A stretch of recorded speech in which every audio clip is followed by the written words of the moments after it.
창세기 43장. 그 땅에 기근이 더욱 심해갔다. 그들이 이집트에서 가지고 온 곡식이 다 떨어졌을 때 아버지가 아들들에게 말하였다. 다시 가서 먹거리를 조금 더 사오너라. 유다가 아버지에게 말하였다. 그 사람이 우리에게 엄하게 경고하면서 너희가 막내 아우를 데리고 오지 않으면 다시는 나의 얼굴을 못 볼 것이다 하고 말하였습니다. 우리가 막내를 데리고 함께 가게 아버지께서 허락하여 주시면 다시 가서 아버지께서 잡수실 것을 사오겠습니다. 그러나 아버지께서 막내를 보낼 수 없다고 하시면 우리는 갈 수 없습니다. 그분이 우리에게 말하기를 너희가 막내 아우를 데리고 오지 않으면 다시는 나의 얼굴을 못 볼 것이다 하였기 때문입니다. 이스라엘이 자식들을 탓하였다. 어찌하려고 너희는 아우가 있다는 말을 그 사람에게 해서 나를 이렇게도 괴롭히느냐. 그들이 대답하였다. 그 사람은 우리와 우리 가족에 관하여서 낱낱이 캐물었습니다. 너희 아버지가 살아계시냐 하고 묻기도 하고 또 다른 형제가 더 있느냐 하고 묻기도 하였습니다. 우리는 그저 그가 묻는 대로 대답하였을 뿐입니다. 그가 우리의 아우를 그리로 데리고 오라고 말할 것이라고는 상상도 하지 못하였습니다. 유다가 아버지 이스라엘에게 말하였다. 제가 막내를 데리고 가게 해 주십시오. 그러면 우리가 곧 떠나겠습니다. 그렇게 하여야 우리도 아버지도 우리의 어린 것들도 죽지 않고 살 수 있을 것입니다. 제가 그 아이의 안전을 책임지겠습니다. 아버지께서는 그 아이에 대해서는 저에게 책임을 물어주십시오.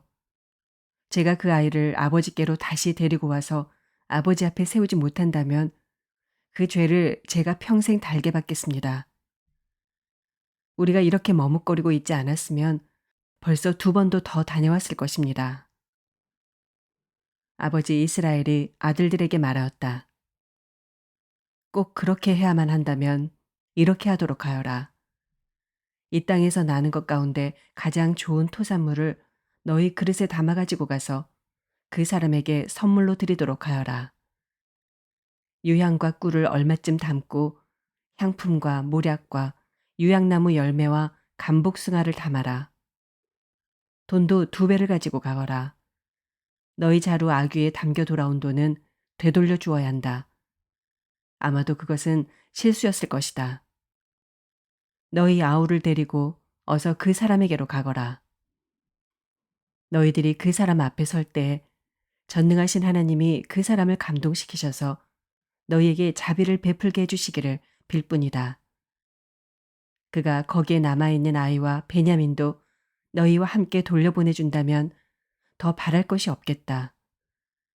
자식들을 잃게 되면 잃는 것이지 난들 어떻게 하겠느냐. 사람들은 선물을 꾸리고 돈도 갑절을 지니고 베냐민을 데리고 급히 이집트로 가서 요셉 앞에 섰다. 요셉은 베냐민이 그들과 함께 온 것을 보고서 자기 집 관리인에게 말하였다. 이 사람들을 집으로 데리고 가시오. 짐승을 잡고 밥상도 준비하시오. 이 사람들은 나와 함께 점심을 먹을 것이오.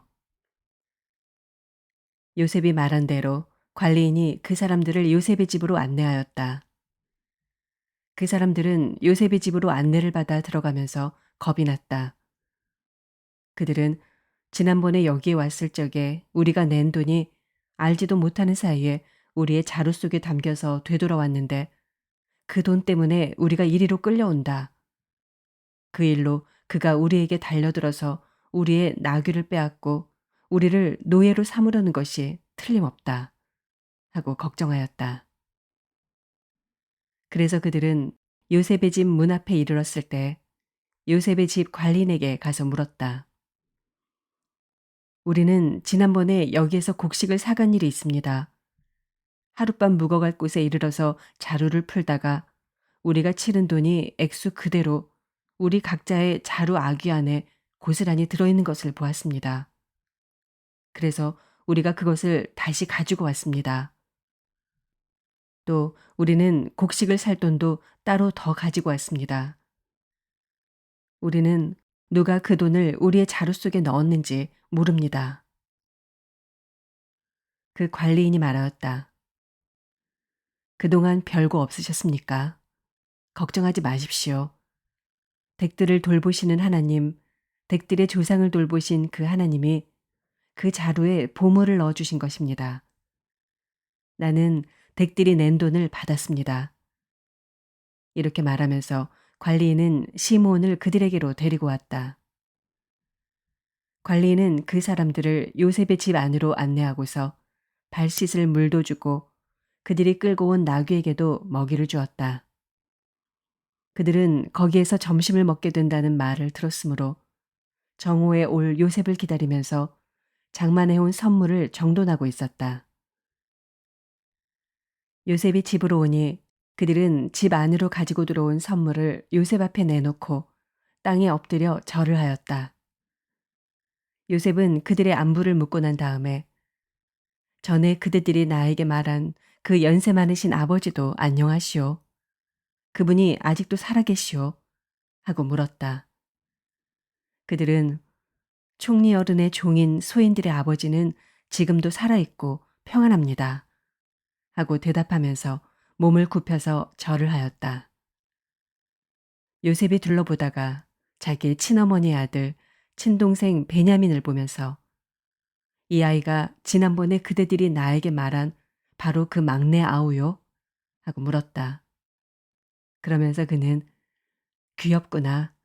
하나님이 너에게 복 주시기를 빈다. 하고 말하였다. 요셉은 자기 친동생을 보다가 마구 치밀어 오르는 형제의 정을 누르지 못하여 급히 울 곳을 찾아 자기의 방으로 들어가서 한참 동안 울고 얼굴을 씻고 도로 나와서 그 정을 누르면서 밥상을 차리라고 명령하였다. 밥상을 차리는 사람들은 요셉에게 상을 따로 차려서 올리고 그의 형제들에게도 따로 차리고 요셉의 집에서 먹고 사는 이집트 사람들에게도 따로 차렸다. 이집트 사람들은 히브리 사람들과 같은 상에서 먹으면 부정을 탄다고 생각하기 때문에 상을 같이 차리지 않은 것이다. 요셉의 형제들은 안내를 받아가며 요셉 앞에 앉았는데 앉고 보니 맏아들로부터 막내 아들에 이르기까지 나의 순서를 따라서 앉게 되었다. 그 사람들은 어리둥절하면서 서로 쳐다보았다. 각 사람이 먹을 것은 요셉의 상에서 날라다 주었는데 베냐민에게는 다른 사람보다 5몫이나 더 주었다. 그들은 요셉과 함께 취하도록 마셨다.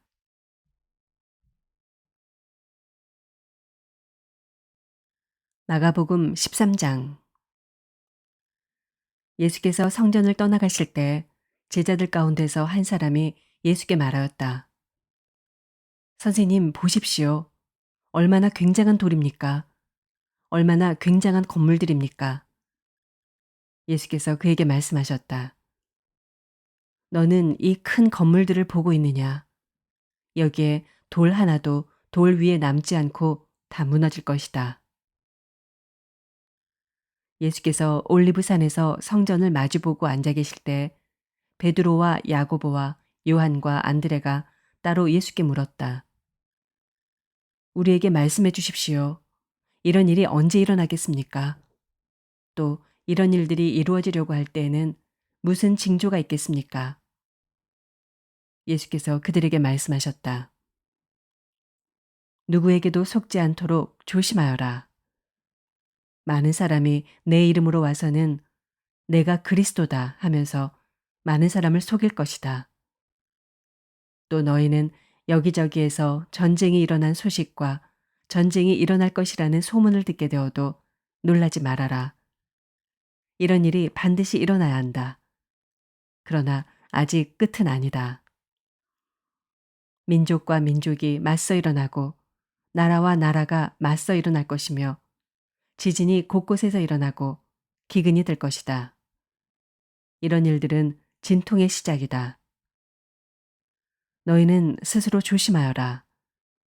사람들이 너희를 법정에 넘겨줄 것이며 너희가 회당에서 매를 맞을 것이다. 또 너희는 나 때문에 총독들과 임금들 앞에 서게 되고 그들에게 증언할 것이다. 먼저 복음이 모든 민족에게 전파되어야 한다.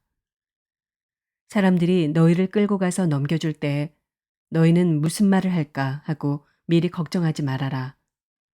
무엇이든지 그 시각에 말할 것을 너희에게 지시하여 주시는 대로 말하여라. 말하는 이는 너희가 아니라 성령이시다. 형제가 형제를 죽음에 넘겨주고 아버지가 자식을 또한 그렇게 하고 자식이 부모를 거슬러 일어나서 부모를 죽일 것이다. 너희는 내 이름 때문에 모든 사람에게서 미움을 받을 것이다. 그러나 끝까지 견디는 사람은 구원을 받을 것이다. 황폐하게 하는 가증스러운 물건이 서지 못할 곳에 선 것을 보거든 읽는 사람은 깨달아라. 그때에는 유대에 있는 사람들은 산으로 도망하여라. 지붕 위에 있는 사람은 내려오지도 말고 제 집 안에서 무엇을 꺼내려고 들어가지도 말아라. 들에 있는 사람은 제 겉옷을 가지러 뒤로 돌아서지 말아라. 그날에는 아이벤 여자들과 젖먹이가 딸린 여자들은 불행하다. 이 일이 겨울에 일어나지 않도록 기도하여라. 그날에 환난이 닥칠 것인데 그런 환난은 하나님께서 세상을 창조하신 이래로 지금까지 없었고 앞으로도 없을 것이다. 주님께서 그 날들을 줄여주지 않으셨다면 구원받을 사람이 하나도 없을 것이다. 그러나 주님께서는 주님이 뽑으신 선택받은 사람들을 위하여 그 날들을 줄여주셨다. 그때 누가 너희에게 보아라, 그리스도가 여기 있다. 보아라, 그리스도가 저기 있다 하더라도 믿지 말아라. 거짓 그리스도들과 거짓 예언자들이 일어나 표징들과 기적들을 행하여 보여서 할 수만 있으면 선택받은 사람들을 홀리려 할 것이다.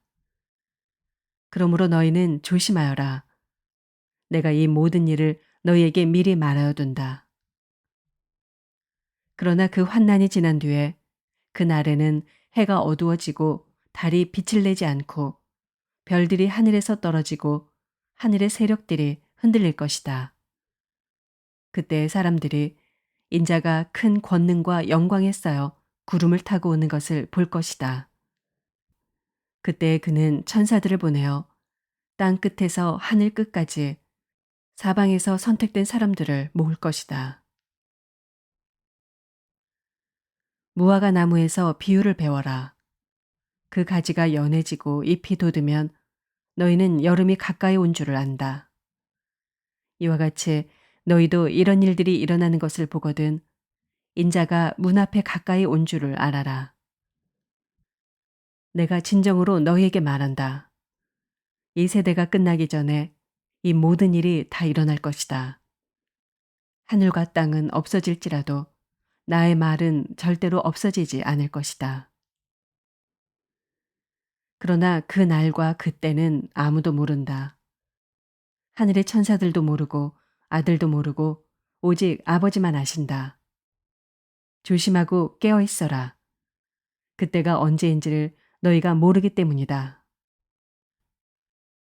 사정은 여행하는 어떤 사람의 경우와 같은데 그가 집을 떠날 때 자기 종들에게 권한을 주어서 각 사람에게 할 일을 맡기고 문지기에게는 깨어 있으라고 명령한다. 그러므로 깨어 있어라. 집주인이 언제 올는지 저녁녘일지 한밤중일지 달기 울 무렵일지 이른 아침녘일지 너희가 알지 못하기 때문이다. 주인이 갑자기 와서 너희가 잠자고 있는 것을 보게 되는 일이 없도록 하여라. 내가 너희에게 하는 말은 모든 사람에게 하는 말이다. 깨어 있어라.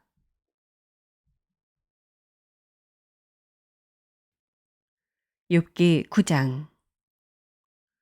욥이 대답하였다. 그것이 사실이라는 것은 나도 잘 알고 있다. 그러나 사람이 어떻게 하나님 앞에서 의롭다고 주장할 수 있겠느냐. 사람이 하나님과 논쟁을 한다고 해도 그분의 첫마디 말씀에 한마디도 대답하지 못할 것이다. 하나님이 전지전능하시니 그를 거역하고 온전할 사람이 있겠느냐. 아무도 모르는 사이에 산을 옮기시며 진노하셔서 산을 뒤집어 엎기도 하신다. 지진을 일으키시어 땅을 그 밑부리에서 흔드시고 땅을 받치고 있는 기둥들을 흔드신다. 해에게 명령하시어 뜨지 못하게도 하시며 별들을 가두시어 빛을 내지 못하게도 하신다. 어느 누구에게 도움을 받지도 않고 하늘을 펼치시며 바다 괴물의 등을 짓밟으신다. 북두 칠성과 삼성을 만드시고 묘성과 남방의 밀실을 만드시며 우리가 측량할 수 없는 큰 일을 하시며 우리가 헤아릴 수 없는 기이한 일을 행하시는 분이시다. 하나님이 내 곁을 지나가신다 해도 볼 수 없으며 내 앞에서 걸으신다 해도 알 수 없다. 그가 가져가신다면 누가 도로 찾을 수 있으며 누가 감히 그에게 왜 그러시느냐고 할 수 있겠느냐.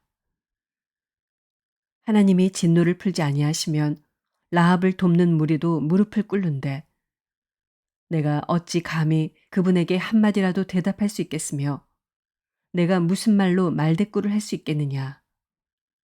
비록 내가 옳다 해도 감히 아무 대답도 할 수 없다. 다만 나로서 할 수 있는 일은 나를 심판하실 그분께 은총을 비는 것뿐이다. 비록 그분께서 내가 말하는 것을 허락하신다 해도 내가 부르짖는 소리를 귀 기울여 들으실까?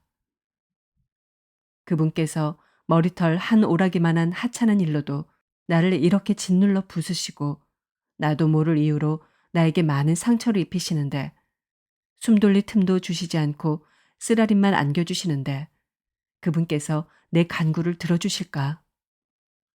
강한 쪽이 그분이신데 힘으로 겨룬다고 한들 어떻게 이기겠으며 재판에 붙인다고 한들 누가 그분을 재판정으로 불러올 수 있겠느냐. 비록 내가 옳다고 하더라도 그분께서 내 입을 시켜서 나를 정죄하실 것이며 비록 내가 흠이 없다고 하더라도 그분께서 나를 틀렸다고 하실 것이다. 비록 내가 흠이 없다고 하더라도 나도 나 자신을 잘 모르겠고 다만 산다는 것이 싫을 뿐이다. 나에게는 모든 것이 한 가지로만 여겨진다. 그러므로 나는 그분께서는 흠이 없는 사람이나 악한 사람이나 다 한 가지로 심판하신다 하고 말할 수밖에 없다. 갑작스러운 재앙으로 다들 죽게 되었을 때에도 죄 없는 자마저 재앙을 받는 것을 보시고 비웃으실 것이다. 세상이 악한 권세자의 손에 넘어가도 주님께서 재판관의 눈을 가려서 제대로 판결하지 못하게 하신다. 그렇지 않다고 하면 그렇게 하는 이가 누구란 말이냐. 내 일생이 달리는 경주자보다 더 빨리 지나가므로 좋은 세월을 누릴 겨를이 없습니다. 그 지나가는 것이 갈대 배와 같이 빠르고 먹이를 덮치려고 내려오는 독수리처럼 빠릅니다. 온갖 불평도 잊어버리고 슬픈 얼굴빛을 고쳐서 애써 명랑하게 보이려고 해도 내가 겪는 이 모든 고통이 다만 두렵기만 합니다. 그러나 주님께서 나를 죄 없다고 여기지 않으실 것임을 압니다. 주님께서 나를 정죄하신다면 내가 무엇 때문에 이렇게 애써서 헛된 수고를 해야 합니까? 비록 내가 비누로 몸을 씻고 잿물로 손을 깨끗이 닦아도 주님께서 나를 다시 시궁창에 쳐넣으시니 내 옷인들 나를 좋아하겠습니까? 하나님이 나와 같은 사람이기만 하여도 내가 그분께 말을 할 수 있으련만 함께 법정에 서서 이 논쟁을 끝낼 수 있으련만 우리 둘 사이를 중재할 사람이 없고 하나님과 나 사이를 판결해 줄 이가 없구나. 내게 소원이 있다면 내가 더 두려워 떨지 않도록 하나님이 채찍을 거두시는 것. 그렇게 되면 나는 두려움 없이 말하겠다. 그러나 나 스스로는 그럴 수가 없는 줄을 알고 있다. 로마서 13장. 사람은 누구나 위에 있는 권세에 복종해야 합니다. 모든 권세는 하나님께로부터 온 것이며 이미 있는 권세들도 하나님께서 세워주신 것입니다. 그러므로 권세를 거역하는 사람은 하나님의 명을 거역하는 것이요. 거역하는 사람은 심판을 받게 될 것입니다. 치안관들은 좋은 일을 하는 사람에게는 두려울 것이 없고 나쁜 일을 하는 사람에게만 두려움이 됩니다. 권세를 행사하는 사람을 두려워하지 않으려거든 좋은 일을 하십시오. 그러면 그에게서 칭찬을 받을 것입니다. 권세를 행사하는 사람은 여러분 각 사람에게 유익을 주려고 일하는 하나님의 일꾼입니다. 그러나 그대가 나쁜 일을 저지를 때에는 두려워해야 합니다. 그는 공연히 칼을 차고 있는 것이 아닙니다. 그는 하나님의 일꾼으로서 나쁜 일을 하는 자에게 하나님의 진노를 집행하는 사람입니다. 그러므로 진노를 두려워해서만이 아니라 양심을 생각해서도 복종해야 합니다. 같은 이유로 여러분은 또한 조세를 바칩니다. 그들은 하나님의 일꾼들로서 바로 이 일을 하는데 힘쓰고 있습니다. 여러분은 모든 사람에게 의무를 다하십시오. 조세를 바쳐야 할 이에게는 조세를 바치고 관세를 바쳐야 할 이에게는 관세를 바치고 두려워해야 할 이는 두려워하고 존경해야 할 이는 존경하십시오. 서로 사랑하는 것 외에는 아무에게도 빚을 지지 마십시오. 남을 사랑하는 사람은 율법을 다 이룬 것입니다. 간음하지 말아라. 살인하지 말아라. 도둑질하지 말아라. 탐내지 말아라. 하는 계명과 그 밖에 또 다른 계명이 있을지라도 모든 계명은 내 이웃을 내 몸과 같이 사랑하여라 하는 말씀에 요약되어 있습니다. 사랑은 이웃에게 해를 입히지 않습니다. 그러므로 사랑은 율법의 완성입니다. 여러분은 지금이 어느 때인지 압니다. 잠에서 깨어나야 할 때가 벌써 되었습니다. 지금은 우리의 구원이 우리가 처음 믿을 때보다 더 가까워졌습니다. 밤이 깊고 낮이 가까이 왔습니다. 그러므로 우리는 어둠의 행실을 벗어버리고 빛의 갑옷을 입읍시다. 낮에 행동하듯이 단정하게 행합시다. 호사한 연회와 술 취함, 음행과 방탕, 싸움과 시기에 빠지지 맙시다. 주 예수 그리스도로 옷을 입으십시오. 정욕을 채우려고 육신의 일을 꾀하지 마십시오. 아멘.